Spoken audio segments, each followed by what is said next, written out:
Gracias. Bueno, Bye, de nada. gracias. Aquí ya vemos, o sea, ya le comenté por qué estaba planteando este título, ¿no? Y por lo tanto, primero tengo un par de planteamientos que pues podrían servir como antecedentes o referentes conceptuales, ¿no? De lo que vamos a ver.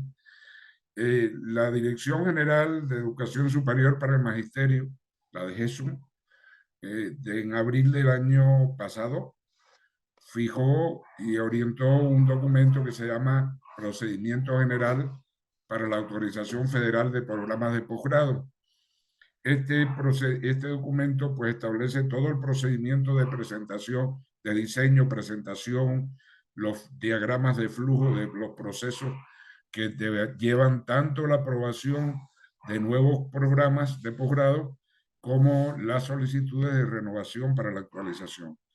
En este, en este sentido, pues entonces yo quise retomar tres términos que aparecen en ese documento, que me parece que son muy importantes para la que vamos a ver más adelante. En ese documento se habla de que se regulan los programas de formación, actualización y superación para docentes. En términos de formación, pues esto creo que lo conocemos, ¿no? Se plantean programas que deben aportar conocimientos, habilidades, actitudes, herramientas pedagógicas, tanto teóricas como prácticas, para facilitar el aprendizaje, que se supone que luego se complementan y se actualizan con nuevos conocimientos, métodos, técnicas, enfoques y sobre todo en términos de actualización. A mí me gusta mucho retomar la idea de que la actualización siempre tiene que estar ligada a las últimas tendencias en investigaciones y tecnologías, ¿sí? Sobre todo para localizar la mejor evidencia científica disponible en la que se sustenten procesos de innovación, ¿no? Y de intervención en la práctica. Y la superación como un proceso continuo, lo que se le ha llamado también formación permanente, formación continua, ¿no? De superación, tanto en el sentido de crecimiento personal, pedagógico, social, que exige todo un proceso de reflexión constante sobre la práctica, de modo que se puedan aprovechar y adaptarse a los cambios que se van produciendo en el entorno. Entonces, en ese mismo sentido, estos tres elementos estaríamos diciendo que un poco constituyen una especie de niveles, ¿no? En el desarrollo profesional de los maestros, ¿no? Evidentemente hay un primer nivel en el que eh, se alcanzan habilidades y competencias a nivel de formación básica inicial, luego también habilidades para la actualización y finalmente hábitos de superación, que son los que se amplían, los que se plantean establemente, ¿no? Aquí agregué, si me ayudan a ver cómo yo podría quitar la barra de Zoom acá abajo que me molesta.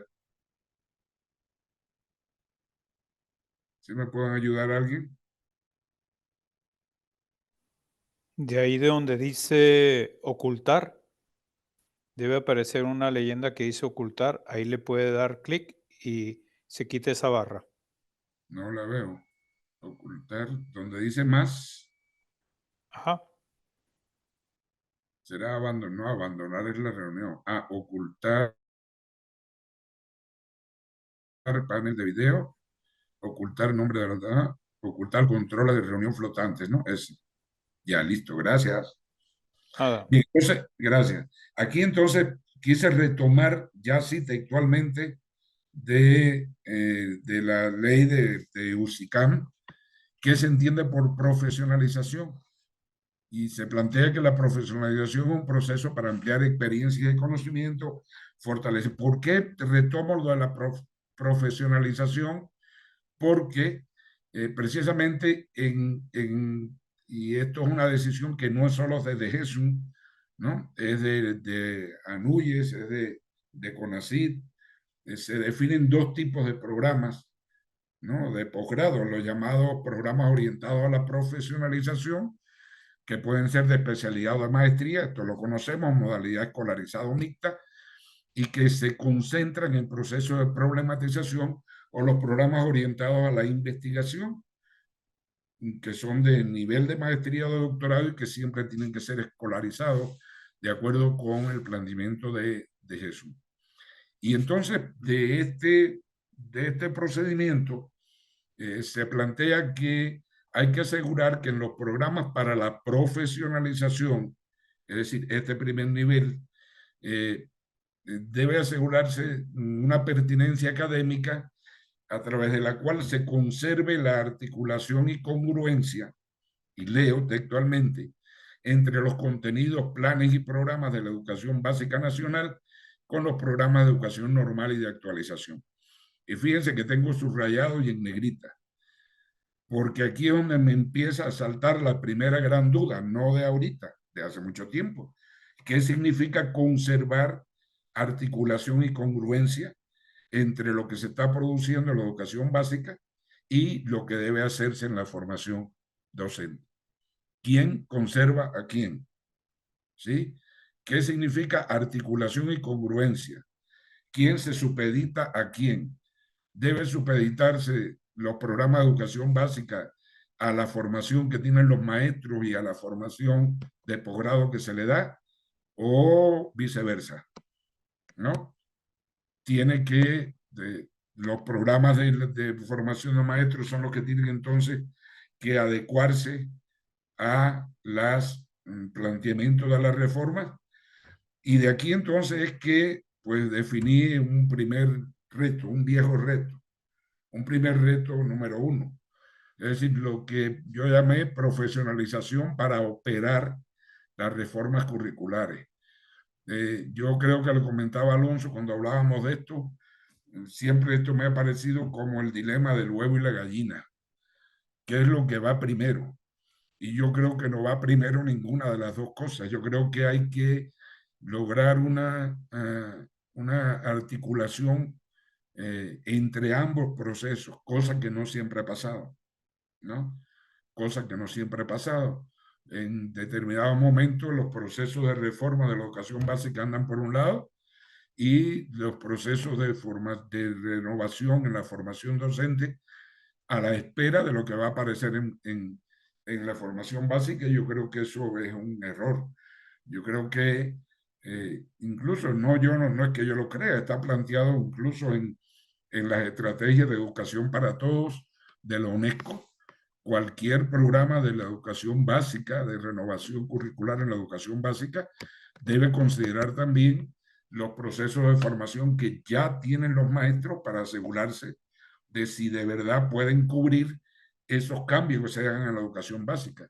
Yo recuerdo cuando empezó la competencia, la fiebre de la competencia, pues, para muchos nos quedaba claro que el diagnóstico de la formación de maestros que teníamos aquí no iba a poder asegurar de modo rápido la aplicación de un modelo curricular en la educación básica que además era muy discutible y siguió siendo muy discutible hasta los días de hoy. Entonces, aquí estoy expresando en esta diapositiva cuáles son las relaciones que hay que asegurar tanto en la formación básica como en la formación de posgrado. Es decir, relaciones que son obvias, ¿no? Podríamos decir en el esquema, pero que apuntan al por qué siempre estamos en el dilema, y es el viejo reto, ante la naturaleza política que tienen los debates curriculares, que cada día, más de ser una política de Estado, la educación pues se convierte en un tema de elecciones. Y ahí hemos estado entre el neoliberalismo, el populismo, la globalización, etcétera. Esos debates de políticos, ¿no? También luego se expresan en presiones y demandas que se le plantean al currículum. Pues que si competitividad laboral, ahora se habla del neoliberalismo y de todo lo que implicó, o desarrollo humano, la formulación del alcance de estos programas, tanto en básica como en el posgrado, si saberes, capacidades, competencias, la cuestión de la educación focalizada en estándares o en procesos de desarrollo de aprendizaje, como se plantean ahorita. En fin, este viejo reto, y yo digo que es viejo porque creo que no se acaba de superar, pues está planteando retos insatisfacciones, en fin, de todo tipo que no quiero hacer mucha referencia al nuevo plan de estudio de la nueva escuela mexicana, pero estoy seguro que ustedes están recordando varios de los planteamientos de la nueva escuela mexicana que yo digo, bueno, es una opción más de trabajo. No quiero pronunciarme ni a favor ni en contra, sino todo lo contrario, que cada cual encontremos nuestras propias interpretaciones y acciones correspondientes a esas interpretaciones, pero de hecho es un reto que difícilmente se podrá superar a corto plazo, mientras que los temas educativos en el país sigan, repito, teniendo matices electoreros. Entonces, eso es muy difícil.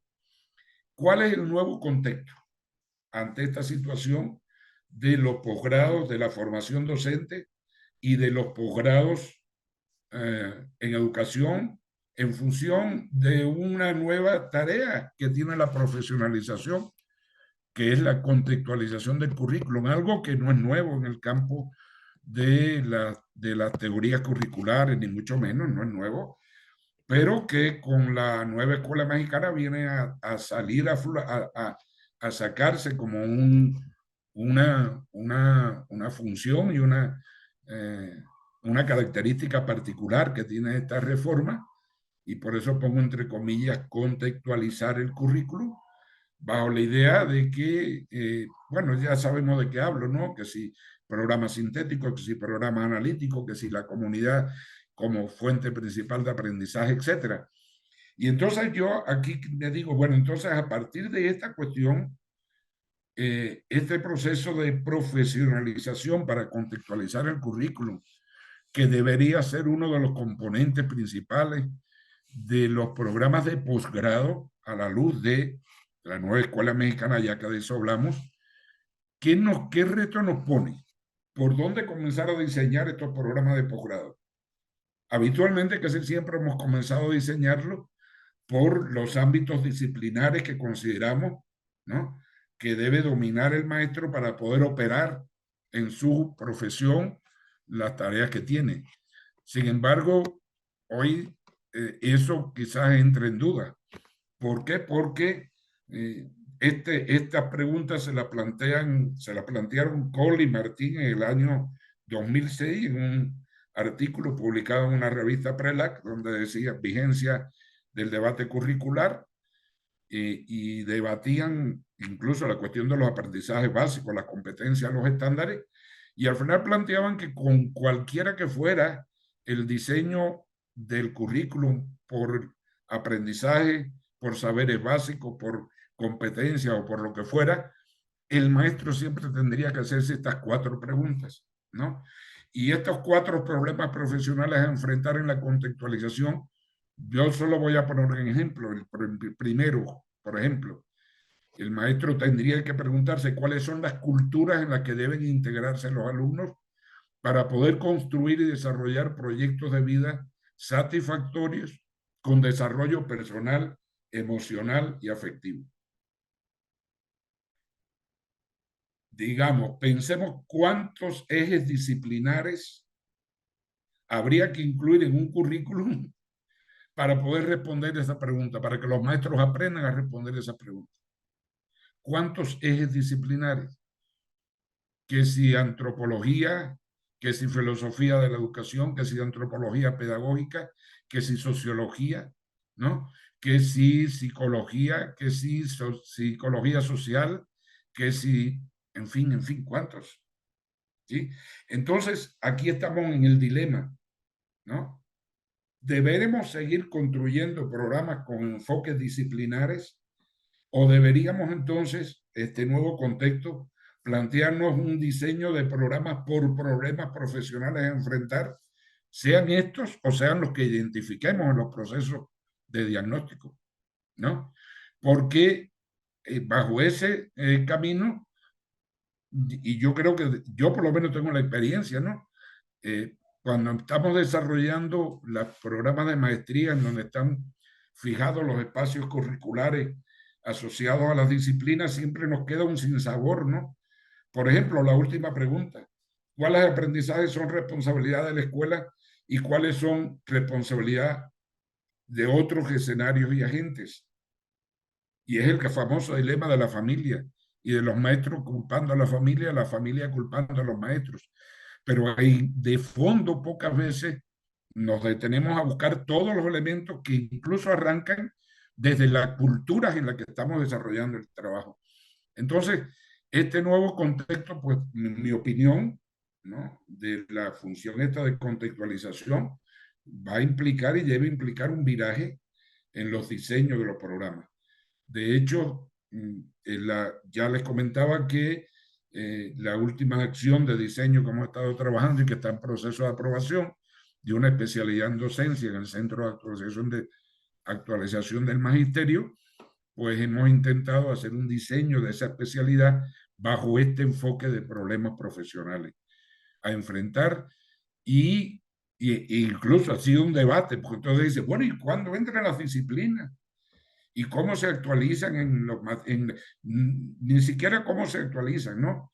¿Cómo logramos que dominen los referentes teóricos generales de la labor docente o cuáles serían?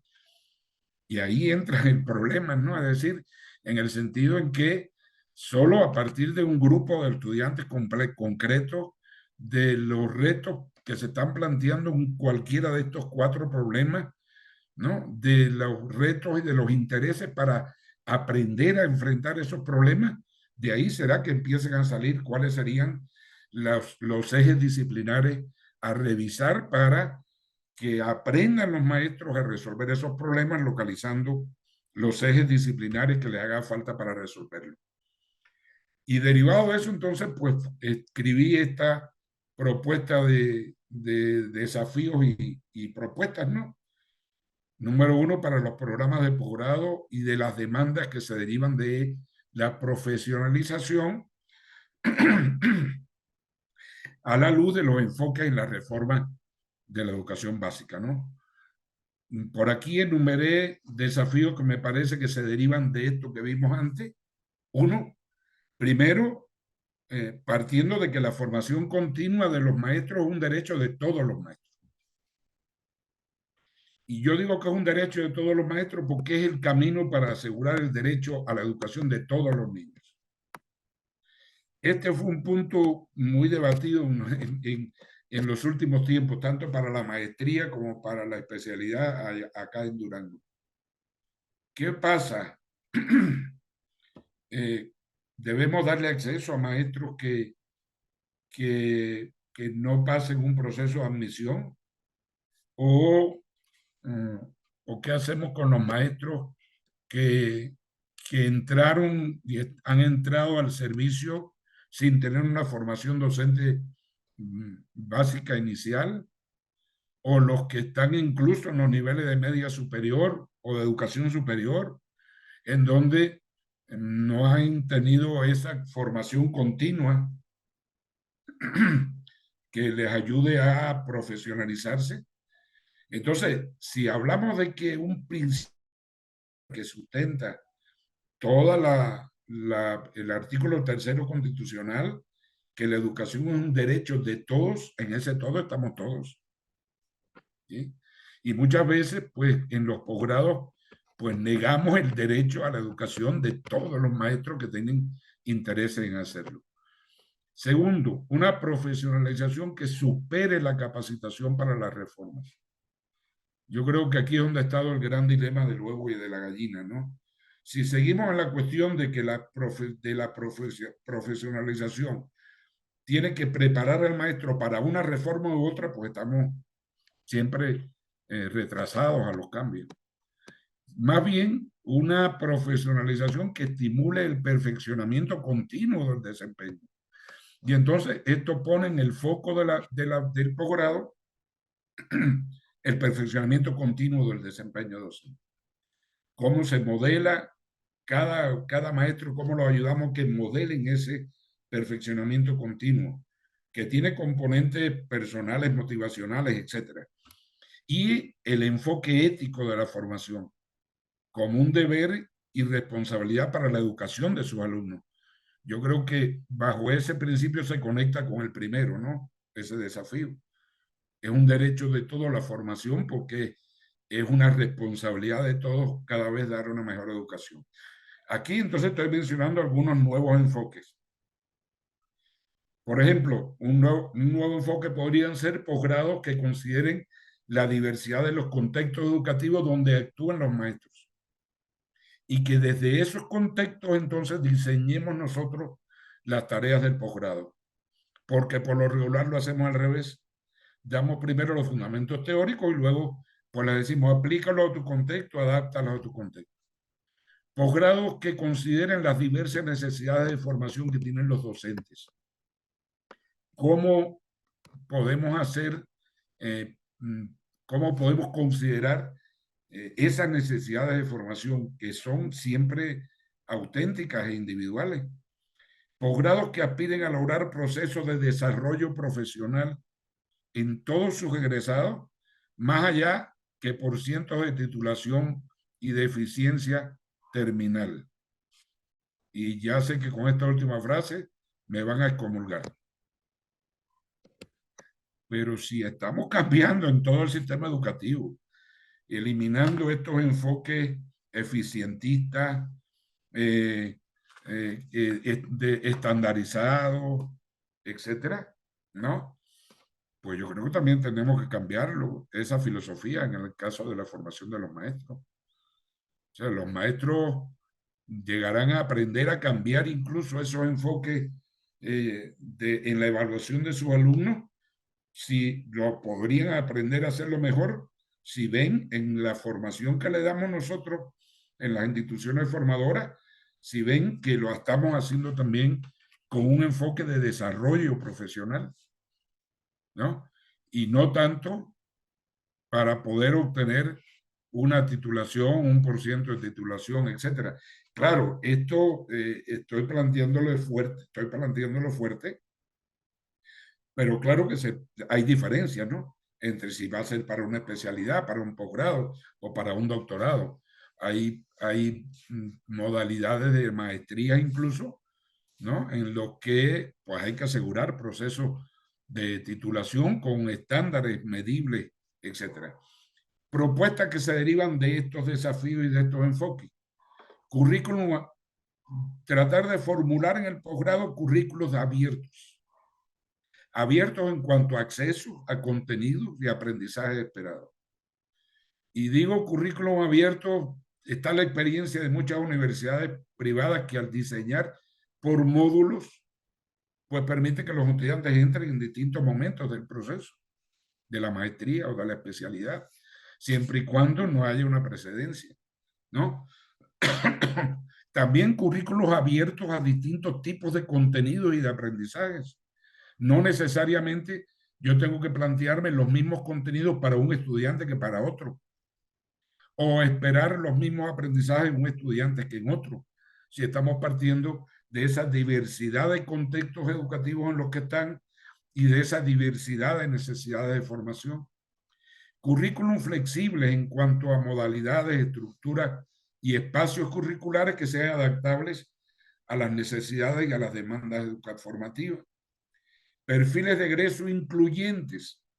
Y esto, si ya lo estamos haciendo incluso en la maestría y en la especialidad está planteado, que aprecien mejor los intereses y actitudes y motivaciones que los saberes previos que puedan tener o no en uno u otros campos disciplinares de la educación. Si hay, y esto lo sabemos, si hay intereses y motivaciones y actitudes hacia lo que quieren aprender, pues dejémoslos que entren en nuestro curso y con esa fuerza intrínseca pues van a aprenderlo. Y de igual modo, perfiles de egreso abiertos. En términos más de capacidades para la superación permanente, vuelvo a la idea de que la profesionalización debería estimular y concentrarse en un perfeccionamiento continuo del desempeño, que los perfiles de egreso pues se concentren en eso, ¿no? En capacidades para la superación permanente, más que en competencias, saberes y estándares, que muchas veces pues nos vienen planteados desde organismos internacionales, desde modelos educativos europeos, etcétera, etcétera. ¿Sí?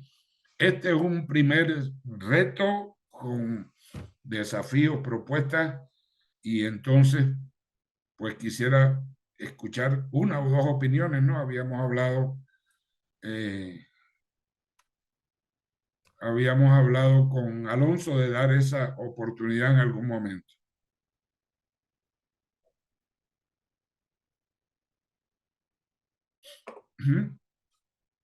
¿Algún comentario? Al menos dos, para también yo descansar un poco la garganta y me ayudan.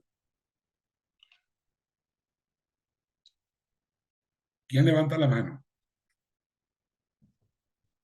Adelante, Elvira Perales. No escucho. Sí, buenos días a todos.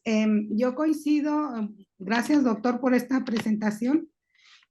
Coincido en este enfoque de desarrollo profesional y yo sí he dicho, donde lo tengo que decir, que no es tanto abrir cursos para que se titulen los que tienen un rezago en este proceso de titulación. Yo coincido en esto, no es tan importante, al menos en la formación profesional, no en la estadística que se requiere de que la eficiencia de una institución es con base al número de egresados. Bueno, eso es políticamente quizá, pero coincido en esta parte de los nuevos enfoques porque creo que lo importante es lo que ya mencionó usted, que es que este perfil, ¿verdad?, de egresados tengan el compromiso, la convicción, esa capacidad de realmente incidir en los campos donde cada uno de nosotros trabaje. No es tanto que el título lo puedo colgar y puedo tener 3 títulos ahí, los que sean, pero la acción que se haga en educación, no tanto, bueno, que van vinculados, pero no es en sí sacar egresados por sacarlos. Luego, otra parte que mencionó importante, el perfil de ingreso a las instituciones, que al parecer ya no hay filtros para esto sino el número, importa el número, los que tengamos son los que tienen que estudiar. Si no están convencidos, pues no hay proceso de titulación, porque si mi meta es aprender y titularme, son factores que deben analizarse, creo yo, pero creo que estos nuevos enfoques aquí presentados nos deben llevar a la reflexión de cómo actuar nosotros mismos como formadores o profesionalizadores de estos docentes que aspiran a un posgrado. Es mi comentario. Muchas gracias, maestra. Yo creo que sí, yo creo que hay entre el ingreso y el egreso y la titulación hay tantos caminos posibles. Sí.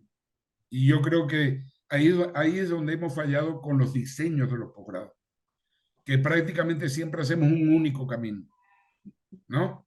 Entre el ingreso y el egreso. Y yo creo que hay que abrir posgrados con múltiples caminos, ¿no? Y claro, considerando lo que usted decía, si no hay interés y motivación, pues, ¿qué haces aquí? ¿No? Y yo creo que eso, aunque también, fíjense, si ese que no tiene interés y motivación y que solo nos llega porque quiere un título y luego colgarlo en la pared o acceder a una promoción vertical horizontal, ¿no? Pero ese que le fallan los intereses y las motivaciones también está frente a un grupo de niños. Y a mí eso siempre me llega muy profundo, ¿no? En el decir, bueno, y cómo si está frente a un grupo de niños, yo tengo que hacer todo lo posible, ¿no? Aunque sea inyectarle motivación en vena, no sé, algo tengo que hacer. Claro. Si me doy cuenta que no está preparado para atender a su grupo de niños, y que tampoco tiene intereses y motivaciones. Lo más que podríamos hacer es ¡pum!, desecharlo. Bueno, pues síguele como está. ¿No? ¿Y sus niños? ¿Y sus alumnos? Eso, pues yo creo que desde el punto de vista ético, y por eso el componente ético de la formación posgraduada es importantísimo, que muchas veces no lo incluimos en el trabajo de los posgrados, ¿no? Nos vamos casi siempre por lo disciplinar, por lo científico, etc. ¿Sí?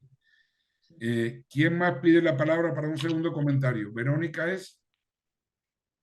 A ver, un segundo comentario y luego pasamos a los otros retos. Buenos días a todas y todos. Buenos días, doctor. Muchas gracias por su conferencia. Está muy interesante. Bueno, me surgen muchas, pues es mucha información. Todo me parece muy importante, muy relevante para nuestro quehacer y para la reflexión.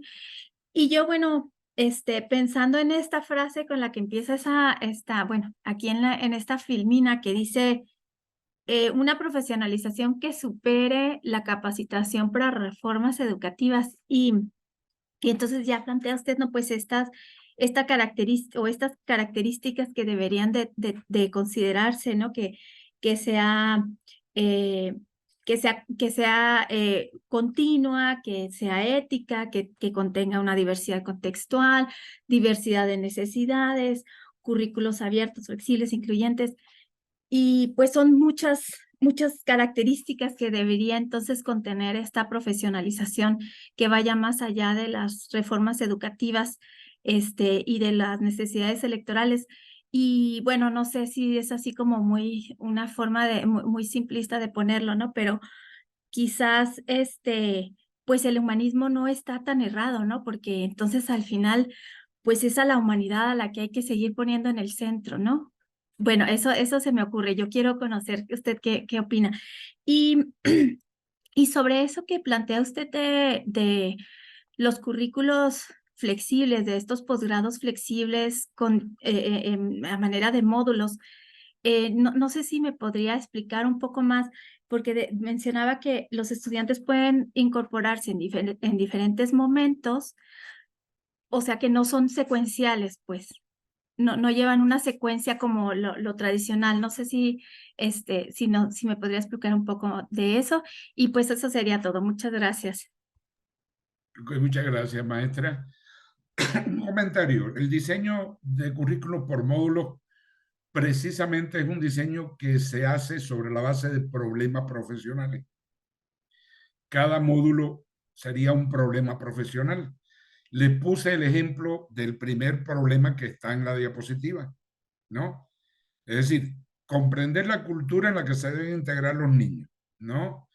¿Qué saberes deben tener para poder integrarse bien en esa cultura, ¿no? O superarla, ¿no? Porque decimos, bueno, sí, la cultura, bueno, y si le tocó nacer y vivir un niño de primaria en un contexto marginal, ¿no? ¿Cómo lo preparo para que entre ahí? O el otro, que es un fifi que vive en el mejor barrio o fraccionamiento de la ciudad.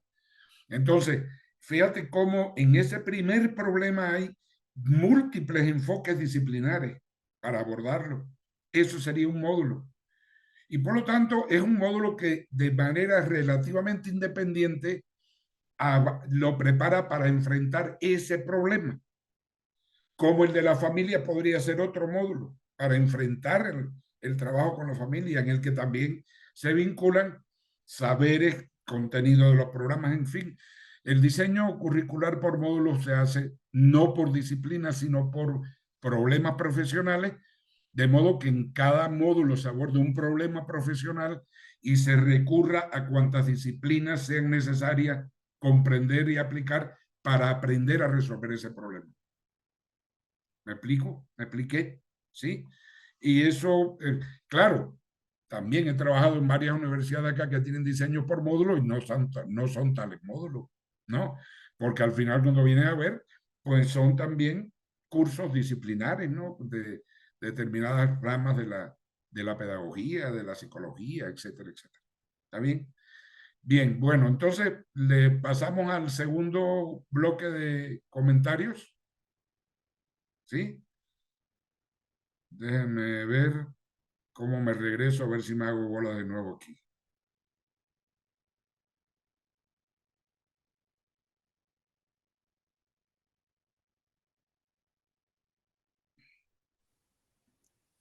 Parte superior izquierda, arriba.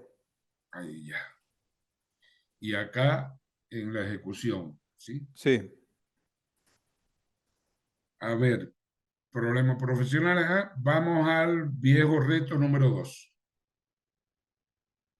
El reto de las fuentes, los fines y los contenidos de los posgrados en educación. Aquí retomé un esquema que creo que lo encontré en un libro de Marta Casarini, que trabaja todo lo del diseño curricular, etcétera, la teoría curricular, en donde pues siempre señala que son varios los tipos de fuentes que hay que considerar a la hora de definir los fines y los contenidos de un currículum. No voy a detenerme, ustedes están viendo allí el esquema, ¿sí? Y lo que quise en términos de reto plantear es lo que está agregado a la derecha, ¿no? A la derecha quise tomar citas textuales de un autor y también del plan de estudio de la nueva escuela mexicana para abordar la cuestión siguiente: los contenidos. Y este reto se deriva un poco del anterior y de los enfoques que ya vi en el anterior. ¿De dónde extraer los tipos de conocimientos y de contenidos a abordar en un programa de posgrado? ¿No? Dice Auperti en el 2006, decía que los maestros constituyen fuentes insustituibles de legitimidad para conceptualizar y definir el rol del currículo en la sociedad. Y fíjense que está hablando no solo de las broncas famosas, ¿no?, entre los sindicatos y los maestros y los planes de estudio, y no estamos de acuerdo, y que si los libros de texto, que si sirven, que si no sirven.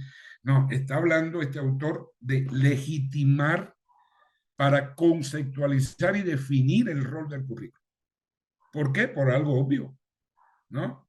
Los maestros son los que desarrollan la educación y son los que operan los currículos, son los que lo contextualizan o no. Entonces, plantean estos autores, y él mismo dice que si queremos avanzar en la cuestión de la efectividad de los currículos, no será expensa de que ignoremos que cualquier reforma educativa va a ser conflictiva siempre, ¿no? Va a ser conflictiva por su naturaleza cultural y por la política que tiene la educación. Entonces, ¿cuál es el lugar de los maestros en esta reforma? Bueno, y ya sabemos, en todas, en la de la nueva escuela, en la de Peña Nieto, como 20 páginas iniciales del modelo educativo anterior, cuántos maestros se consultaron, sí, para diseñar la reforma. Sí, pero aquí de lo que se trata no es de cuántos se consultan para diseñarla, sino de cuántos que no se consultaron no están de acuerdo con ella, ¿no? ¿Y qué hacen esos maestros entonces en última instancia en la operación de los contenidos, los fines y la fuente del currículum, que es el que él hace en su salón todos los días? O en la escuela, el famoso currículum oculto, que es el que opera todos los días en la escuela. Entonces, en esta propia reforma se plantea que los saberes y experiencias de los maestros no sean considerados necesarios en la construcción de los programas de estudio ni socialmente relevantes. Y aquí hay un segundo dilema. Ahorita les decía, el del huevo y la gallina entre la reforma en básica y los cambios en la formación de docentes, sea inicial o de posgrado. Aquí hay otra especie de dilema, ¿no? Uno de los planteamientos que coinciden casi todos es que ante una reforma educativa en la educación básica, rapidito hay que preparar a los maestros para hacerlo. Y el otro planteamiento es en reversa, en el sentido de decir, antes de diseñar lo que vas a hacer en la educación básica, ¿no?, trata de plantearte fines y contenidos que sean los que los maestros que están frente a grupo pueden desarrollar. Claro, y ahí viene entonces el dilema de la capacitación, los cursismos, las cascadas, para que antes de que entre la reforma entonces hay que preparar al maestro. Espérate, si se hizo un diseño biunívoco, es decir, en el doble sentido de qué requiere la educación básica de la formación de los maestros y qué formación de los maestros es la que permite hacer lo que se está planteando en la educación básica, en esa dialéctica, pues entonces podría encontrarse la solución. Porque como se plantea al final, déjame ver si logro acabar de quitar aquí esto. Sigo con la barra de tareas. Ocultar los controles, ya. Como aparece acá en este mismo documento del 2006, después le voy a comentar esta revista de la PRELAC, que es muy buena, una buena compilación de artículos, donde decía que cualquier cambio que implique una ruptura con el programa de formación docente tradicional que han llevado los maestros, ¿no? Siempre va a generar suspicacias, temores, desconfianza, etcétera. Porque entonces por eso cuidado con cómo se hacen las reformas y cómo vamos entonces nosotros a responder a esas reformas con programas de posgrado adecuando los fines, los contenidos y las fuentes que vamos a emplear. Es decir, centrarnos más en las relaciones, el título que le puse fue relaciones sociedad, ciencia y práctica docente, más que relaciones entre educación básica y formación docente. A partir de esto, entonces, viene un nuevo contexto. Cito la nueva escuela mexicana: libertad epistémica y metodológica sobre los conocimientos y saberes del currículo. Miren, si los maestros van a tener, o ya tienen, libertad epistémica y metodológica sobre los conocimientos y saberes del currículum, entonces, ¿cuáles deben ser las dimensiones insoslayables del posgrado para el desarrollo profesional que se requiere para que puedan tener esa libertad, ¿no? Aquí hay varios autores que señalan 3 ámbitos de dimensiones del desarrollo profesional: el desarrollo personal, el desarrollo social y el desarrollo profesional. Específicamente, no siempre hemos considerado todos esos contenidos y conocimientos en los programas de posgrado. En primer lugar, Cecilia Braslavsky decía en el 2001, es necesaria una redefinición de las posturas e identidades de los maestros con respecto a sus saberes y haceres profesionales. Y eso, yo me lo leo y yo digo, ay caramba, ¿cómo vamos a lograr a través de los posgrados que los maestros redefinan sus posturas e identidades con respecto a sus propios saberes y a sus propios haceres profesionales?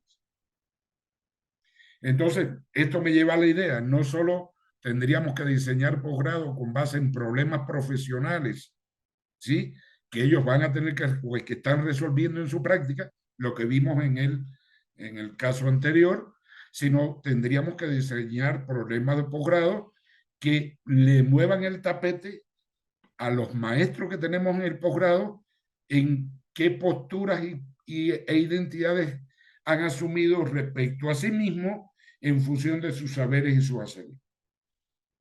Es decir, poner la cuestión de la introspección, la reflexión autocrítica como componente clave del desarrollo personal necesario en la formación de posgrado. Segundo, en el desarrollo social, cómo lograr una necesaria comprensión y conocimiento más profundo de los valores, visiones, actitudes y comportamientos de los maestros que nos llegan a los posgrados. La primera maestra, que le agradezco el comentario que hizo, apuntó a este asunto también. ¿Cómo vamos a identificar si estos maestros que nos están llegando a los posgrados, cuáles son los valores que lo orientan, qué visiones tienen de la educación, de su futuro, etcétera?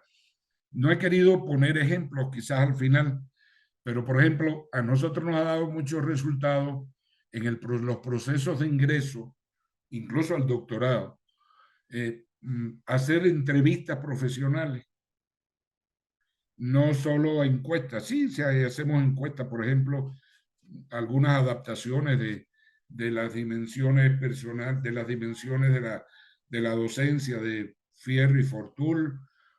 Hay encuestas de preguntas que los ponen a reflexionar sobre sí mismos, ¿no? Pero la cuestión de qué valores orientan su desempeño, sus aspiraciones para ingresar al posgrado, por qué están optando y quieren entrar, hacerlo por la vía de entrevistas y no tanto por encuestas o cuestionarios, etcétera, que son muy impersonales, ¿no? Explorar incluso en los historiales previos de formación y de labor profesional para tratar de identificar comportamientos a modificar, ¿sí? Y eso es muy difícil. En el posgrado es muy difícil. Por ejemplo, en las 2 generaciones del doctorado en educación contemporánea, yo recuerdo, bueno, hubo casos de reprobados, de abandono, pero recuerdo 2 casos en los que fue muy difícil, ¿no? Que se resignificaran a sí mismos en cuanto a sus visiones, las creencias y por qué estaban entrando al doctorado. Muy difícil. En un caso, pues ni siquiera entró en esos procesos de diálogo, ¿no? Ni siquiera se incorporó a las primeras sesiones. Y en otro caso, cuando se le dijo, no, es que no puede seguir, no en lo académico, ¿no? Sino en cuestiones de apertura a la crítica, pues también se fue molesto el maestro. Entonces es muy complicado, pero hay que abordarlo porque un maestro no es solo un dictador de clases. Y digo dictador en el sentido de que dictan clases o también de que son dictadores respecto a sus alumnos. Y entonces, en cuanto a desarrollo profesional específico, algo que se está poniendo muy en boga en los últimos años, la cuestión de reconocerse los maestros con conocimientos y saberes prácticos y autorreconocerse con una visión amplia y profunda de los procesos educativos. Muchas veces nos llegan maestros con muchos complejos de culpa, con muchas inseguridades, y tenemos que fortalecer, casi que hacer terapia, ¿no? Y yo creo que eso hay que incluirlo en los programas de posgrado. En el sentido, ya hoy se reconoce el conocimiento práctico o el llamado conocimiento tácito, no solo en el magisterio, pero en el magisterio mucho más, como un conocimiento tan válido como el conocimiento teórico. Entonces, el rescatar esos saberes prácticos, ese conocimiento tácito, es un contenido que tenemos que asegurar. De este segundo reto y de ese segundo contexto, ¿cuáles son los desafíos y propuestas que he tratado de resumir? Desafíos: una profesionalización inclusiva que ofrezca oportunidades reales. Y fíjense que estoy hablando de gestión curricular ahora, no solo de diseño, ¿sí? En el título de la diapositiva puse gestión curricular con enfoques de inclusión y equidad en la profesionalización, no solo en el diseño. Profesionalización inclusiva que le ofrezca oportunidades de crecimiento profesional a todos los maestros y alumnos que lo demanden, directivos. Trayectos formativos personalizados y o grupales, y aquí entra la tutoría. Nosotros estamos asignando ya tutores desde el primer semestre. De hecho, en el diseño de la especialidad de que le estoy hablando, los tutores se asignan al terminar el proceso de admisión antes de entrar en el primer semestre, sobre la base de los anteproyectos que construyen en las acciones propedéuticas que se dan antes de entrar a la maestría y a la especialidad. Ya tienen que entrar con antecedentes y entran con la tutoría, y prácticamente prácticamente en la especialidad todo el diseño tiene un enfoque tutorial completo. Es una especialidad de un año, ¿es un año? Sí, ¿sí? De un año, y todo es con 6 espacios curriculares y todos operan por la vía tutorial, con momentos incluso no independientes, ¿no? Con momentos grupales para integrar los trayectos. Y aquí un desafío en la gestión curricular con equidad, que precisamente que se adecue, implemente y se evalúe en la modalidad de investigación-acción. En ese procedimiento que les comenté de aprobación de los posgrados por DGESUM, hay algo que le llaman seminario permanente del posgrado, que es una modalidad de evaluación curricular de los posgrados con enfoque de investigación-acción.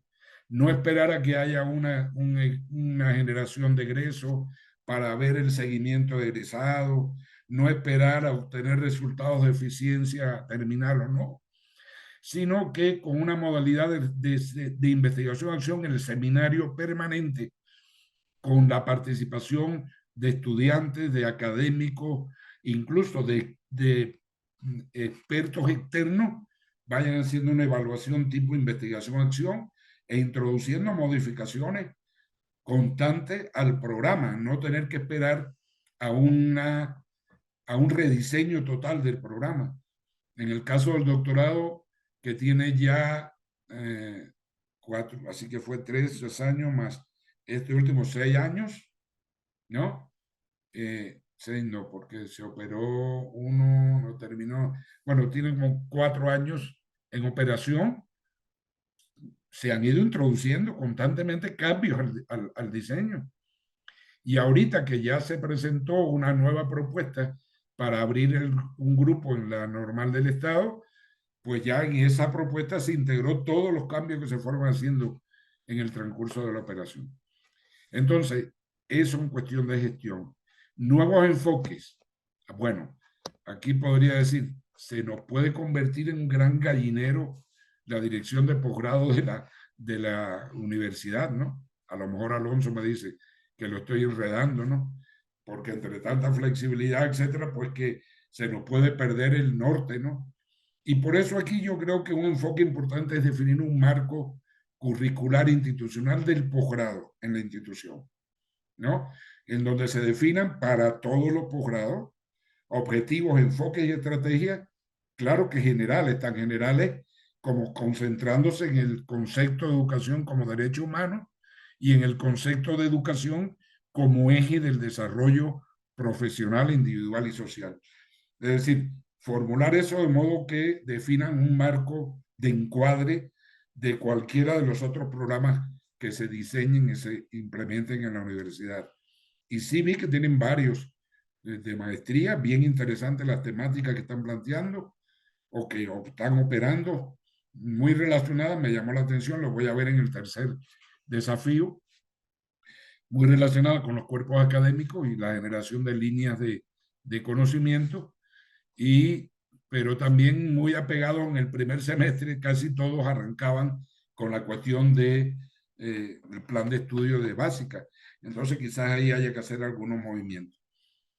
Eso en cuanto al marco curricular. Y en cuanto a las orientaciones pedagógicas emancipadoras, para ponernos en la moda, ¿no? Con modalidades que vinculen la sistematización de conocimientos prácticos previos, esto que decía, no dejemos que se les olviden los conocimientos prácticos que ya traen, los conocimientos tácitos que tienen, pero para hacer eso hay que sistematizar, y la sistematización es un proceso de construcción de conocimiento muy interesante. Entonces, las orientaciones pedagógicas deberían moverse por ahí: sistematización de conocimientos, aprendizaje situado y colaborativo, y al aprendizaje en servicio para superar, y lo vuelvo a insistir, los rígidos diseños disciplinares y eficientistas que hemos tenido también en el posgrado. Propuestas. Procesos de ingreso en lugar de procesos de selección y admisión. Y aquí yo no sé si nos van a aprobar la especialidad que está en DGESUM, pero aquí no le fuimos contra el procedimiento. El procedimiento que está establecido son procesos de selección y de admisión que excluyen a maestros que tengan interés en entrar en una especialidad, pero que si no dominan el inglés, pues no pueden entrar, para poner un ejemplo, ¿no? Y entonces sí estamos, y hemos operado tanto en la maestría como en el doctorado con procesos de ingreso que incluyen enfoques de diagnóstico, propedéuticos y de inducción.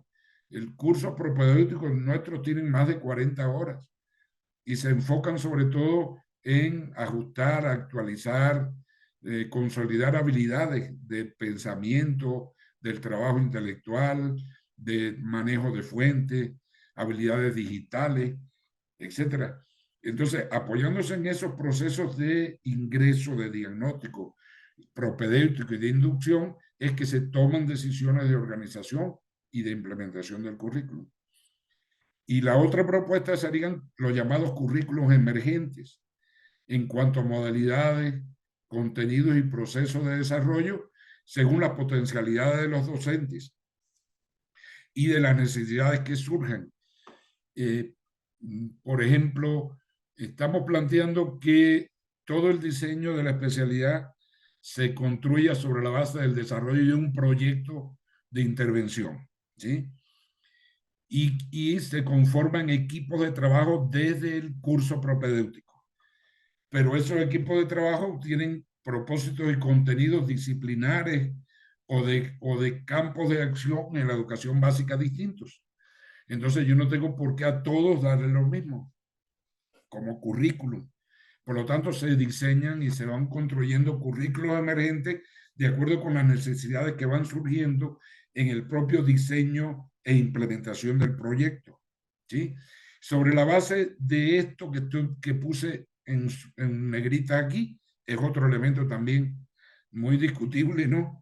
Y que nos costó trabajo, pues tratar de aterrizarlo en el sentido de que ese proceso de ingreso permita diferenciar, ¿no? Bueno, no diferenciarlo porque diferenciados están, sino de poder dar atención diferente a los distintos maestros que entran al curso, tratando de diagnosticar en qué nivel se encuentran con respecto a su proceso de profesionalización.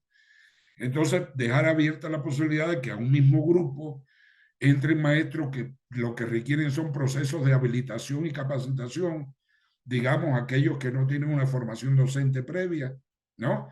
Que entren también otros que están en un nivel de actualización y que deberíamos desarrollar su desempeño en adquirir habilidades para actualización profesional y otros incluso hasta con experiencia de intervención. Entonces decían, bueno, ¿y entonces cómo? ¿Formamos tres grupos distintos? Lo digo, no. Formamos un mismo equipo en el que se integren maestros con los tres niveles distintos. Y el que entra con un nivel de habilitación se concentrará en el estudio del programa, recibirá ayuda de los que están en niveles superiores y así van construyendo. En fin, el diseño está bien interesante. Yo estoy convencido que quizás me cueste el puesto en Aguilera, ¿no? Cuando ya se acaba de revisar todo eso. Entonces, este es el segundo desafío.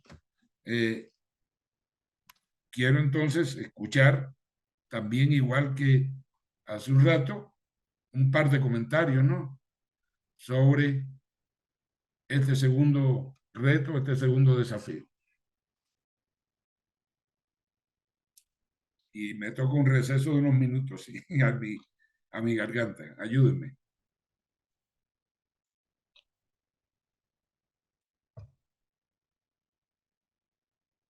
A ver, Alonso, tu opinión, porque ya te mencioné hasta en la explicación, ¿eh? No hemos hablado de esto en detalle, a lo mejor te estoy poniendo en una situación pero bueno, vamos a ver, ya saben que lo que no se intenta, pues no sale. Y las ayudas mías siempre van a estar disponibles si lo necesitan. Sí, gracias por ponerse a la orden. Yo creo que, pues, como usted lo ha venido planteando, esto también se convierte en un reto para nosotros en la universidad.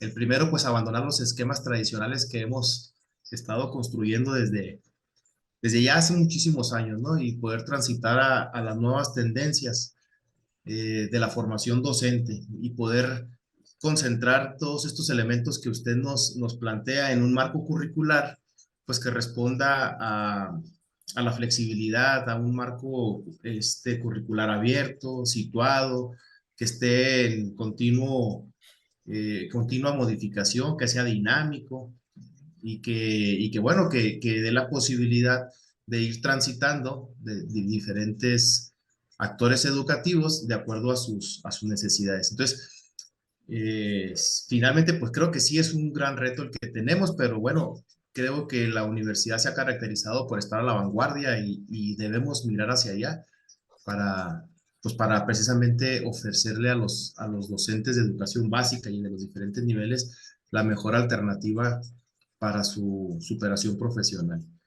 Y bueno, pues yo lo dije casi al inicio de esta actividad, esto se va a convertir precisamente en el punto de partida para una serie de espacios de diálogo y de debate teórico académico en cuanto al tránsito que vamos a dar en la universidad para darle respuesta a los maestros de educación básica, ¿no? En cuanto a nuestra oferta educativa de posgrado.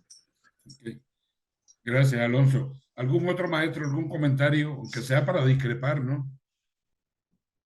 De esto que estamos hablando, si es para discrepar, mejor. ¿Alguien? Adelante, Jordi. Hola José, ¿me escuchas? Sí, sí le escucho, maestro. Mira, coincido hasta este momento en lo general con todos tus planteamientos, pero eso sería el deber ser. Mi cuestionamiento tiene que ver con el poder hacer y con el saber hacer, pero sobre todo con quién forma a los formadores de docentes en el posgrado. Ajá. ¿Te acuerdas, Alonso, que te dije ayer que a lo mejor ponía una cita de Carlos Marx en la diapositiva? Y yo dije, no, capaz de que me saquen en Azteca 1 de que soy comunista. Y Marx dijo, nunca olvidemos que el educador también necesita ser educado. Y que la idea de que la modificación de las circunstancias puede producir modificaciones en los hombres, a veces se olvida de que los educadores también son hombres y que también requieren ser educados, reeducados. Entonces, ahí está el punto. ¿Por dónde comenzar este hilo? Pues por algún lugar hay que jalarle, maestro. O sea, yo sé que la madeja del hilo es complicada, ¿no? ¿Por dónde empezar a jalar? Yo digo que hay que empezar a jalar por las universidades pedagógicas públicas. Yo digo empezar por ahí, ¿sí? Y no solo porque tienen el alto nivel, el más alto nivel académico en el ámbito, en este grupo profesional, sino porque, y lo voy a ver ahora en el tercer reto, ¿no? En el tercer reto es donde están las mayores posibilidades de hacerlo, aunque es lo que menos hacemos. Fíjense el dilema. Es donde están las mayores posibilidades de cambiar una sociedad y es lo que menos hacemos. Lo dejo en pausa para cuando nos veamos en la media hora que nos queda, ¿no? Sobre este tema. Está el maestro Gerardo Arturo Limón pidiendo la palabra. Adelante, maestro.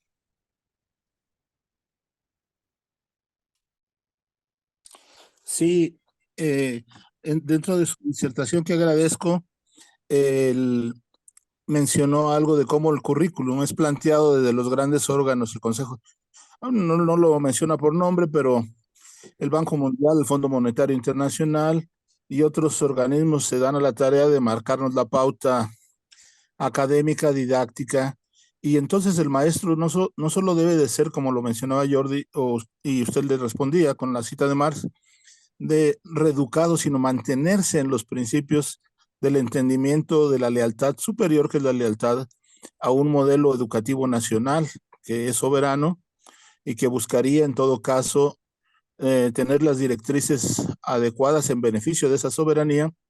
Y este dilema es muy fuerte. Hace algunos un tiempo yo trabajo en una línea que se llama No a la desmemoria. ¿A quién le interesa el olvido de la historia? La razón es que observo en alumnos que llegan en esta secuencia educativa de una primaria, de una formación básica y media, en donde se les ha cancelado el entendimiento incluso de nación, patria, soberanía, entendimiento comunitario, y cuando aparece en la nueva escuela mexicana, pues lo que es comunidad se trastoca a comunismo, ¿verdad? Este es un que aceptémoslo o no, la estamos librando. Algunos no la advierten, se pliegan y simplemente reproducen el currículum enviado. Otros quieren y hacen resistencia para mantener una línea docente, formativa, de investigación que conserve, enriquezca valores que han sido heredados por tradiciones. Este sería mi planteamiento. ¿Qué hacer en este dilema? Ok. Muy interesante, maestro Gerardo. Coincido absolutamente, ¿no? Y solo marco una cosa. Lo que pasa es que me parece que en los últimos tiempos, más que estar supeditándonos a un modelo educativo nacional a largo plazo, pues nos estamos supeditando a la voluntad de los partidos, jefe. Y ahí se empieza a trastrocar todo, ¿sí? ¿Por qué? Digo, no digo que sean las mejores, pero los sistemas educativos, sobre todo los países nórdicos en Europa, se reconocen como estables, sistemas educativos estables, con buenos resultados. ¿Por qué? Porque la educación es una política nacional a largo plazo, ¿no? Y con independencia, por eso también es un modelo tipo socialdemócrata, ¿no? Con independencia de qué partido esté y entra al gobierno, cuidado, el programa de educación nacional es el acordado y por ahí le seguimos. Ya, a nadie se le ocurre usar la educación con fines de obtener más votos. Bueno, sí, hay a muchas personas que se le ocurre, ¿no? Y entonces lo sufrimos después nosotros. ¿Sí? Maestra Guadalupe, adelante. Sí, muchas gracias. Bueno, yo puse un comentario ahí en el chat. No sé si lo estamos ocupando o no, Sí, pero lo que pasa es que ahorita no puedo. pero el Luego lo comentario va en ven. el sentido de la... Sí, sí, muy bien. Yo se lo voy a compartir de manera así abierta. Se refiere a la importancia de unidades de aprendizaje. Y esto para básicamente romper con el individualismo, que es, digamos, un eje fuerte en la educación tradicional. Y la importancia de hacer comunidad desde las zonas escolares. Entonces, este es un proceso muy difícil de lograr ahora, sobre todo por las cuestiones culturales que, digamos, hemos recibido mucha influencia de todas partes, personas que por la migración vienen y hacemos comunidad, hacemos convivencia, pero no necesariamente en un sentido educativo. Me parece que esto desde los salones de clase hasta las instituciones y las regiones, localidades como es la nuestra, de Ciudad Juárez, ofrece esa oportunidad. Y es una oportunidad importantísima porque de esta manera, digamos, surgen nuevas propuestas y temas de investigación que también enriquecen a los grados. Entonces, investigación, acción, pero también en el sentido de comunidad, en el sentido de lo que decía el maestro. Es el papel que tenemos las generaciones mayores para la cuestión de la memoria. Esto deberíamos estar trabajando muy fuerte en el aspecto de relacionar, de vincular, de recuperar aspectos y procesos históricos en donde los jóvenes se expliquen con mayores elementos la complejidad que tenemos, que son múltiples razones, múltiples causas, pero me parece que ahí el vínculo intergeneracional es también un tema muy, muy importante de explotar en los momentos cruciales que está viviendo la educación. Esos serían los dos comentarios. Muchas gracias. Ok, muchas gracias, maestra. Sí, ya estuve mirando el comentario, o sea, el llamado comunidad de aprendizaje, que además enriquece mucho más ahorita con su explicación oral, con su comentario, ¿sí? Por eso también yo apuntaba allí en las posibles orientaciones pedagógicas un trabajo, un aprendizaje situado y colaborativo, sobre la base, antes de todo eso, de que los maestros reconozcan que sus experiencias de aula, ¿no? Sean jóvenes o seamos más grandes, sean satisfactorias o sean negativas, todas son saberes válidos. Y en ese compartir saberes, en ese compartir conocimientos, pues se van construyendo, ¿no? Estos procesos de aprendizaje mutuo, como usted señalaba, ¿no?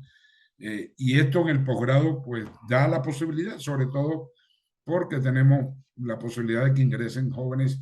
A nosotros nos están ingresando muchos egresados jóvenes a la maestría, al doctorado también. Jóvenes que a veces uno dice, bueno, le faltan tablas para poder. No, pero ayudémoslos a que las construyan, ¿sí? Porque ahí está el futuro, ¿no? Y hay que ayudarlos a que construyan esas tablas. Bien, muchas gracias. Entonces yo les propongo pasar al tercer reto, ¿sí? Al tercer reto con sus respectivos comentarios.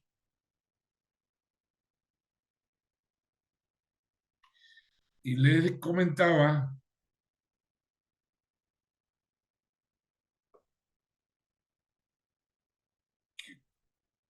me hago bolas con esto ya. Y les comentaba que iba a tocar quizás, en mi opinión, dónde está la fortaleza, pero dónde están las debilidades que en las universidades pedagógicas tenemos en función de orientar el posgrado hacia la investigación. Y fíjense, estoy hablando ya ahora el segundo tipo de posgrados, ¿no? Ya ven que hay posgrados, maestrías y doctorados que se orientan hacia la investigación para generar conocimientos y aplicar conocimientos.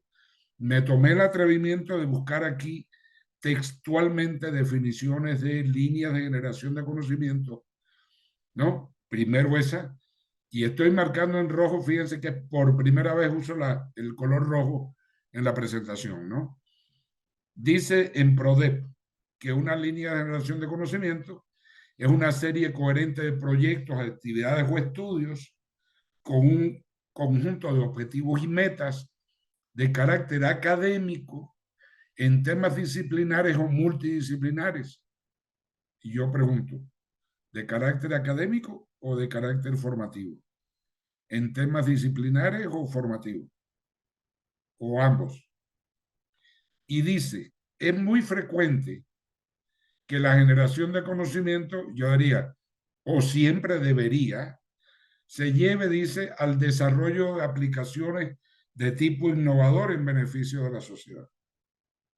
Entonces, es muy frecuente que la generación de conocimiento se aplique o debería siempre aplicarse los conocimientos que se generan. Yo creo que aquí está, yo digo, el punto débil que tenemos en la educación superior acá. No estoy al tanto de si los cambios con así ahora tienen que ver con esto o no. No he estudiado el asunto.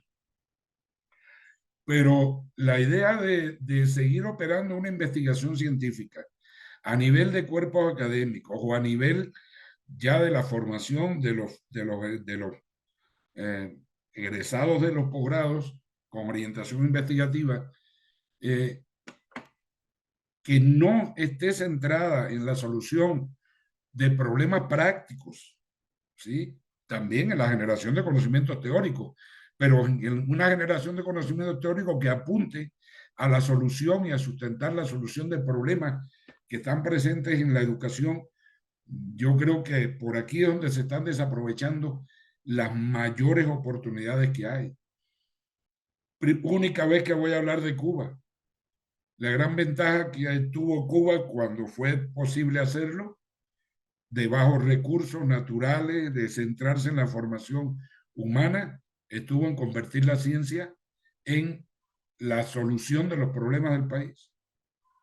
Hoy ya cosas están muy distintas, pero entender que la ciencia no es la de la creación de investigadores en torres de marfil aislados unos de otros, sino que lo que nutre la ciencia son los problemas de la vida y que lo que debe generar la ciencia son conocimientos y aplicaciones para resolver esos problemas de la vida. Por ahí se podrían encontrar varias cosas, ¿no? Incluso retomando desde Jesús las recomendaciones que hacen para el fortalecimiento académico y la calidad de los posgrados, pues se retoma algo parecido a esto, ¿no? Dice en el segundo punto, vincular las líneas de generación de conocimientos con las trayectorias principales de la malla curricular. Entonces, es como un cocinarse en nuestra propia salsa, cocinarnos ahí constantemente en nuestra malla, cocinarnos en nuestros temas disciplinares, cocinarnos en nuestra academia y la vida. Me disculpan, esto es quizás, no lo digo enojado, lo digo en el sentido, déjenme quitar porque tengo de nuevo aquí la pantalla que no me deja ver. ¿Ah? Yo me preguntaba, bueno, esa línea de generación de los posgrados con orientación a la investigación, sí, debe estar vinculada con la malla curricular, pero debería estar vinculada primero con las necesidades formativas o con necesidades de la práctica profesional, ¿no? Y voy entonces a estos esquemas, los hice algún tiempo cuando estuve colaborando en la coordinación, bajo la pregunta, ¿la investigación debe contribuir a la formación profesional mediante la solución de los problemas del sistema educativo? Es decir, esta investigación que nos estamos planteando debe hacerse en los posgrados, ¿tiene que ver con eso? Yo siempre trato de arrancar de los grandes traumas que me ha traído chocar con niños en la calle. Y siempre he tratado de buscar y por ese camino traté de armar este esquema. ¿Por qué hay niños en la calle? ¿O por qué mandamos niños a la calle? Y ahí esos caminos nos van a llevar a Roma. Yo no voy a explicar el esquema, para eso un esquema que se explique por sí mismo, ¿no? Pero si nosotros arrancamos de esto, de que el gran propósito es que ningún niño debería irse a la calle por problemas de rezago en el aprendizaje, o que no debería haber ningún niño en la calle porque abandonó la escuela y no se logró evitar ese abandono. Si no arrancamos de aquí, pues entonces, ¿de dónde salen estas cuestiones de abajo, no? ¿Qué cosa sería una profesionalización docente para asegurar que el rezago en el aprendizaje no mande a los niños a la calle? ¿Qué tipo de proceso de formación haríamos para que se admitan y se promocionen y que se reconozcan a los maestros que logren esa profesionalización? O por la otra columna, ¿no? ¿Qué pasa con la gestión del sistema educativo, con la eficiencia de los niveles, con el tránsito de un nivel educativo a otro, ¿no? ¿Dónde está el liderazgo pedagógico que asegure procesos de gestión institucional que evite eso? Sí, yo sé, está la sociedad, está todo lo complejo de afuera, pero no puedo seguir pensando en los males de muchos, porque serían consuelos de tontos. Entonces, la pregunta yo siempre me hago, bueno, ¿qué hay que hacer en la formación inicial y permanente? ¿Qué hay que hacer en la formación de directivos para que estas cosas no sucedan o se aminoren. Y ahí digo, ahí es donde están los campos de acción de las instituciones formadoras de docentes. Porque ahí, de eso nos ocupamos, ¿no? De la formación inicial y permanente y de la formación de directivos. Entonces, si le damos este sentido que desde la formación podemos estar contribuyendo a que no pase lo que está arriba en azul, o por lo menos a aminorarlo, pues estaríamos cumpliendo un rol social que me parece que es clave.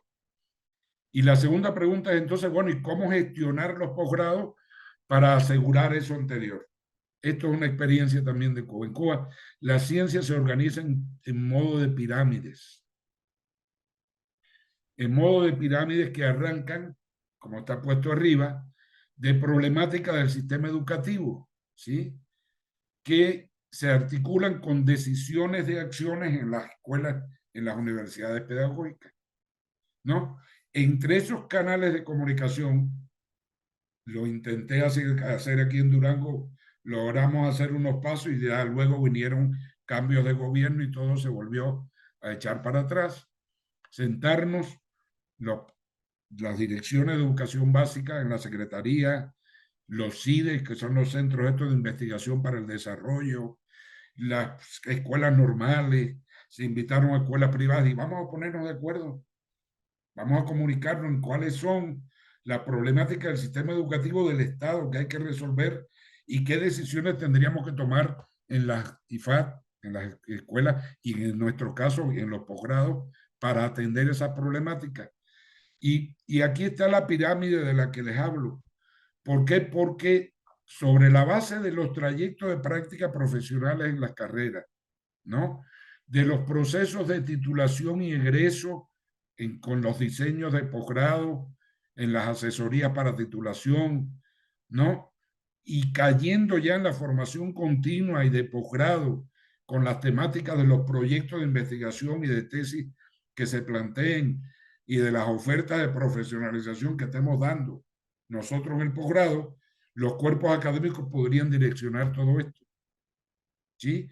Arrancando de cuerpos académicos que identifiquen problemas y que luego se construyan y se vayan derivando temáticas a la inversa, ¿no? Un cuerpo académico define una temática para resolver un problema específico del sistema educativo y a partir de ahí se definen líneas de investigación a proponer para los cursos de posgrado, de maestría o de doctorado con orientación a la investigación. Para ahí, a partir de ahí se plantean y se eligen las escuelas, los tutores y se hacen las asesorías de práctica en la licenciatura y se arman pirámides de producción científica en función de que lo que hacen los alumnos de licenciatura abonan a lo que hacen los de maestría y doctorado y los que hacen maestría y doctorado abonan a los cuerpos académicos. En un momento determinado empezamos a hacerlo y dijeron, no, pero entonces estamos plagiando. No, no estamos plagiando, estamos construyendo ciencia. Entonces, este es el tercer reto y yo digo que quizás es el más complejo porque muchas veces, bueno, pues tienen que ver, ¿no? Uno, fallan canales de comunicación. Dos, hay experiencias formativas que tenemos cada uno de nosotros que no nos quisiéramos abandonar, pero también en la práctica vamos a encontrar siempre caminos y problemas en los cuales insertarnos para poder abonar y aportar a la solución de esas problemáticas del sistema educativo y a la organización de procesos escalonados, fíjense, no en cascada, procesos escalonados de tutoría y de orientación para el desarrollo de investigaciones, ¿no? En el que hasta nuestros propios estudiantes de maestría se constituyen y los nombramos tutores de estudiantes de práctica docente, en fin, se forma una cadena de grupos, de comunidades de aprendizaje, como decía la maestra hace un momento.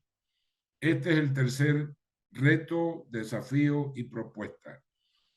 Quiero oír opiniones y luego, pues entonces, después de los comentarios, pues hacer alguna especie de conclusiones que les pido. Le decía Alonso, preferiría que las hicieran algunos de ustedes, ¿no? Sobre la base de lo que hemos abordado en general en toda la plática.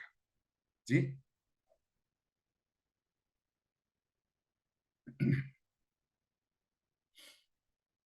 Nos quedan unos 15 minutos del tiempo acordado, entonces pues le doy la palabra a quienes les interesaría abordar este tema, que es el de la gestión de la ciencia, desde los cuerpos académicos, pasando por los posgrados y llegando a donde deberíamos siempre llegar, de solucionar problemas de la práctica. Ese es un rasgo que en el diseño del doctorado en educación contemporánea nos ha costado mucho trabajo. El cuarto semestre del diseño del doctorado está centrado en que se identifiquen en que se formulen los resultados de investigación obtenidos y los productos científicos que proponen implementar o que implementaron ya para resolver problemas de la práctica que fueron los que originaron el problema. Estamos hablando de que no se les está permitiendo pues simplemente hacer un informe de investigación. Sí, el informe de investigación te dice, te da resultados, pero cómo esos resultados son después aplicables en la práctica, ¿no? Presenta una metodología, presenta un programa de capacitación, presenta un modelo de asesoría, en fin, ¿qué vas a proponer como producto científico? ¿Sí? Alonso, que fue estudiante de varios cubanos, saben que siempre ese es un leitmotiv de la formación en investigación, en que no es válido, tu proyecto no está terminado si tú no diseñas un producto científico que sea aplicable, que sea adaptable y que sea el que solucione el problema que planteaste al inicio. Maestra Maite, adelante. Hola, buenos días. ¿Tú me escuchas? Sí, sí se le escucha, maestra. Qué bueno, porque ayer no pude. Me parece muy importante la propuesta que usted nos presenta y yo estaría muy de acuerdo en eso. Lo que sí quiero aquí hacer énfasis es en un gran desafío que tenemos en la educación sobre la evaluación. La evaluación en todos sentidos, desde el aula y también la evaluación al perfil docente. Desde que se incorpora a PRODEP a los cuerpos académicos, se convierte en un mercado al final de cuentas, porque es más la premura del docente de escalar a niveles altos que una propia formación. Claro que hay sus excepciones, ¿verdad? Pero sí es un gran desafío el lograr la integración de una evaluación pues más real o que cumpla los fines de evaluar, que sería más una retroalimentación, más bien una mejora continua, más no una clasificación o calificación que lleve al docente a la frivolidad, porque la evaluación a eso ha llevado a una frivolidad, a alcanzar números, a alcanzar estatus, alcanzar niveles, por ejemplo, de empleo. Entre más produces, más, y la investigación, eso es lo que ha provocado, se ha convertido en un mercado. Entonces, ese es el desafío que yo, es lo que visualizo en este momento de el gran choque que tiene la evaluación en esta propuesta, que sería un gran desafío, pero es muy oportuna para las necesidades que tenemos en la actualidad. Muchas felicidades y gracias por su propuesta. Muchas gracias, maestra. Efectivamente, yo comparto con usted, hay muchos factores colaterales, muchos circunstanciales, ¿no? Que presionan a tratar de hacer simulaciones de procesos. Y fíjense, no estoy ni para nada, como es, criticando a quienes amamos un tema, ¿no? Y hasta la muerte vamos a estar siendo amantes de ese tema. El maestro Gerardo, que acaba de hablar hace un momento, me demostró, es amante del tema. Y qué bueno hacer eso. Pues está claro que aporta y va a aportar siempre. El asunto es encontrar cuál es el camino mediante el cual eso obvio se puede llevar a hacer una transformación práctica, ¿no? Y a resolver determinados problemas que están latentes ahí, están latentes y latentes. Y este asunto del rezago educativo, óigame, y todavía seguimos que si la comprensión lectora, sí, de acuerdo, la comprensión lectora, está bien, pero ¿y quiénes son los que ni siquiera son estudiantes? ¿Quiénes son los que ni siquiera estudiamos en la comprensión lectora? Simplemente porque no van a la escuela. Entonces, ¿cuáles son las jerarquías de los problemas? ¿Me explico, no? ¿Cuáles son las jerarquías? Entonces, y es muy importante la comprensión lectora, pero, bueno, ¿y quiénes están investigando la cuestión de los niños de la calle? ¿Sí? ¿Quién está investigando eso? ¿Dónde están los grandes grupos académicos que aborden con estudios de casos prácticos y con propuestas de solución? ¿Cuáles son? Que si albergues del DIF, que si un proyecto de apoyo, pero se queden eso, se quedan anécdotas. Muchas veces las soluciones se quedan en anécdotas. ¿Sí? Y yo creo que tenemos una altísima responsabilidad en todo eso, lo que nos dedicamos a la formación de maestros. Gracias, maestra Maite. Vamos a oír a escuchar a la maestra Mara, una segunda intervención, y le voy a ir pidiendo al doctor Alonso, luego que le pida a dos o tres compañeros, pues que pudieran hacer las conclusiones generales de esta plática, de esta conversación, sobre todo en una proyección, ¿no? A qué hacer ya en el futuro, ¿no? Ya del trabajo que se están proponiendo hacer en los posgrados. Adelante, maestra Mara. Buenos días a todos, buenos días, maestro doctor Triana, un gusto volverlo a saludar después de tantos años. También tuve la fortuna de tener ahí un proceso formativo con usted y lo recuerdo con mucha admiración y con mucho cariño. Y bueno, mi participación más que una pregunta es una reflexión y tiene que ver precisamente con cómo ve el maestro este proceso de investigación. ¿Qué es lo que él ve? Porque lo vemos tristemente como un proceso necesario para titularse. Tanto es así que si se le ofrece otra opción, inmediatamente la retoma, inmediatamente cambia de opción. No que esto sea necesariamente malo, pero se nos olvida que a través de la investigación, aunque sea con fines de titulación, pues nosotros estamos abonando a la construcción del conocimiento. Y esto se deja de lado y se le da un sentido pues eminentemente utilitario. Creo que este es uno de los grandes desafíos que tenemos como institución. El estudiante no investiga salvo que sea obligado a ello.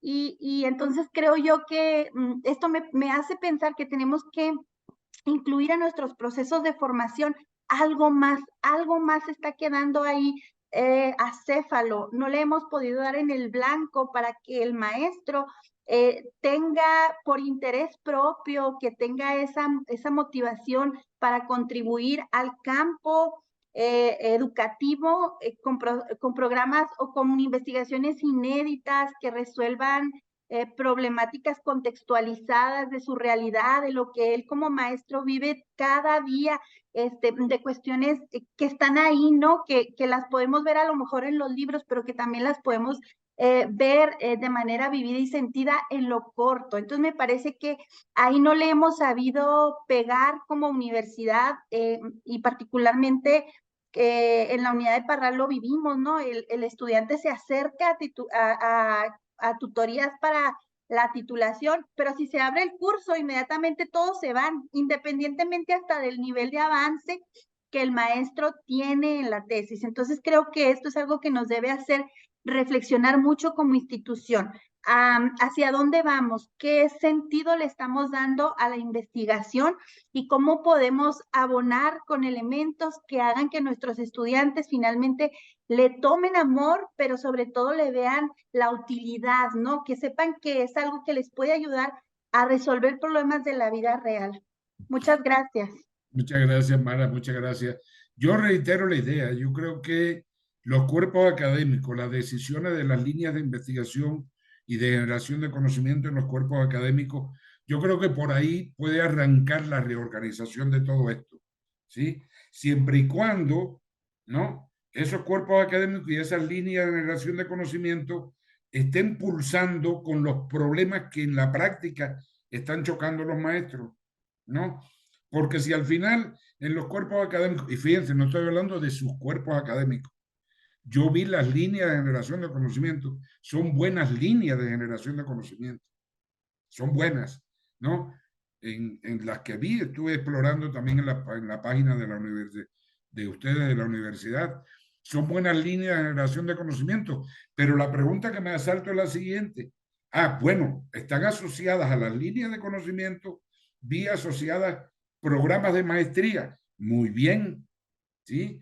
Ahora, la pregunta es, a esos programas de maestría, las investigaciones que hacen en la maestría o los tipos de trabajos que hagan, aunque sea una problematización, todos sabemos que lo más difícil en un proceso de investigación es hacer la problematización, eso lo sabemos.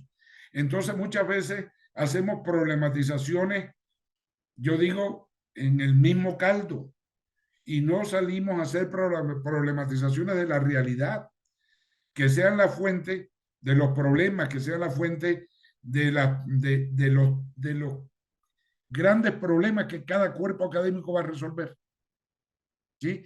Y que los cuerpos académicos, no estoy hablando de ustedes, estoy hablando de experiencias de acá, que los cuerpos académicos se integren por los problemas a resolver, no por las afinidades personales. Porque entonces ahí empieza a desvirtuarse muchas cosas, ¿sí? Gracias, Mara. Adelante, maestra Elvira, está pidiendo la palabra y ya queda un minuto para las 12. Le paso la palabra ya después de esto al maestro, al doctor Alonso, ¿no?, para que cierre con las posibles conclusiones de la charla. Adelante, maestra. Sí, gracias. Todo esto yo creo que nos lleva a reflexionar muchísimo sobre todo nuestro quehacer docente, no solamente el quehacer docente de nuestros usuarios, porque usted lo mencionaba en una palabra, cómo estamos cocinando esto desde nosotros, qué estamos haciendo, porque esto que hacemos como institución incide a su vez en los usuarios y ellos inciden en sus entornos. Entonces, a partir de esta conciencia o autoconciencia, ¿verdad?, de que implica responsabilidad y compromiso, ¿qué estamos haciendo nosotros también con nuestros usuarios para evitar esto que a mí me cala, ¿verdad?, de los niños de la calle? ¿Por qué las mismas escuelas expulsan, sancionan, reportan, segregan, etiquetan y contribuimos a la selección de las especies, aunque no queramos? En lugar de aceptar la diversidad e incidir en los que más necesitan. Entonces, creo que esto es de cómo contribuimos, pues desde la acción propia de cada uno de nosotros, el compromiso que tenemos con la profesionalización, la formación de nuestros usuarios, pero a partir de lo que estoy haciendo yo no puedo esperar, ¿verdad? Los programas ahí están. Los programas están escritos, los ejecutores, los actores principales somos nosotros. ¿Cómo lo vamos a hacer? Ahí están los currículums. Esto de la libertad que se tiene ahora de adaptarlo a los contextos, de incidir realmente en ese contexto que se vive en cada una de las instituciones, pues es cómo lo va, vuelvo al término que utilizo, cómo lo va a cocinar, cómo lo va a preparar cada institución en estas comunidades de aprendizaje, que se está hablando desde hace tiempo, desde el 90, y se ejecutó en el 92 la inclusión, la integración, la innovación, y seguimos hablando de términos, pero quizá no los hemos convertido en verbos, en el hacer.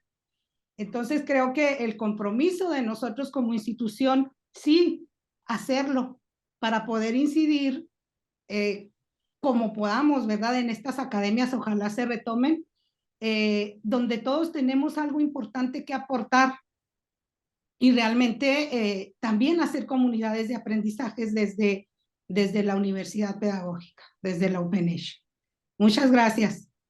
Son reflexiones que no nada más se debe quedar en reflexión. Yo siempre digo, pues hay que convertirlo en acción. Muchas gracias. Gracias, Elvira. Por eso fue que puse el tema gestión curricular. Porque los currículos hay que gestionar. Claro. Y la gestión de currículos tiene que mover todo el sistema. Tiene que mover todo el sistema. Así es. Si no, si seguimos haciendo lo mismo de siempre, ya le decía, cocinándonos en nuestra propia salsa, pues nunca podremos, ¿sabes?, descubrir otra cosa. Y por ahí andaríamos. Entonces, de todos modos, a la orden me pongo de ustedes en lo que les pueda ayudar. Comparte, Alonso, al final en el chat, comparte también mi número. Le voy a compartir mi número en el chat para que si quieren vía WhatsApp, cualquier comentario, también se lo agradezco, con eso aprendo. ¿Sí? Gracias, Alonso. Te doy la palabra para el cierre, por favor.